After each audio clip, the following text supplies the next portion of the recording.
வணக்கம் நண்பர்களே. மதுரை ஆதீனம் கைது செய்யப்படுவாரா? இது ஏதோ பரபரப்புக்காக நான் சொல்கிற விஷயம் அல்ல.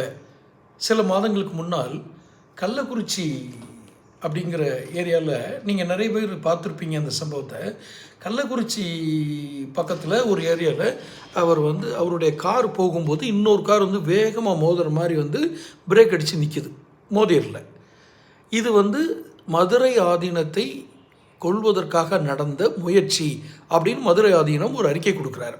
இந்த சம்பவத்துக்கு அப்புறம் இவர் கார் கிராஸ் ஆகுது. சைடில் இவருடைய பக்கவாட்டிலேருந்து ஒரு ரோட்லேருந்து வர்ற காரு அதுவும் பிரேக் அடிச்சிடுறாங்க. அதுக்கப்புறம் இவர் கேமராலாம் பார்த்துட்டு மதுரை ஆதீனம் ஒரு அறிக்கை கொடுக்குறார். அப்போ அவர் சில வார்த்தைகளை உபயோகப்படுத்தி ஒரு குறிப்பிட்ட சமூகத்தை மதத்தை சார்ந்தவர்களை குறித்து விமர்சிக்கிறார். இவர்கள் தான் இந்த முயற்சியை செய்திருக்க வேண்டும் என்று. இதற்காக கள்ளக்குறிச்சி காவல் நிலைய அதிகாரிகள் போலீஸார் கண்காணிப்பு கேமராக்கள்லாம் பார்க்கும்போது அப்படி எதுவும் முயற்சி மாதிரி தெரியல. ஏன்னா அந்த காரை பார்த்தோன்னே அவங்க பிரேக் அடிச்சிட்டாங்க, அதனால் அப்படி இல்லை மற்றும் சில விவரங்கள்லாம் சொல்லி இது அந்த மாதிரி முயற்சியாக தெரியலைன்னு சொல்லிடுறாங்க. இப்போது இந்த சம்பவத்தில் இப்படி சொன்னதுனால அதை பற்றி நடவடிக்கை எடுக்க தேவையில்லைன்னு சொல்லி கள்ளக்குறிச்சி போலீஸார் மன்னிக்கணும், உளுந்தூர்பேட்டை, நான் ஏதோ கள்ளக்குறிச்சின்னு சொல்கிறேன், உளுந்தூர்பேட்டை போலீஸார் இது மேலே வழக்கு போட வேண்டியது இல்லைன்னு சொல்லி முடிவு போடுறாங்க. அப்போது இந்த ஆதீனம் இதை குறித்து பேசினார் இல்லையா, அதில் அவர் பயன்படுத்தின சில வார்த்தைகளை அடிப்படையாக வச்சுக்கிட்டு சென்னை அயனாவரம் எழும்பூர் பக்கத்தில் இருக்க அயனாவரத்தை சேர்ந்தவ ஒரு வழக்கறிஞர் உயர்நீதிமன்றத்தில் ஒரு வழக்கு தாக்கல் பண்ணுறார்.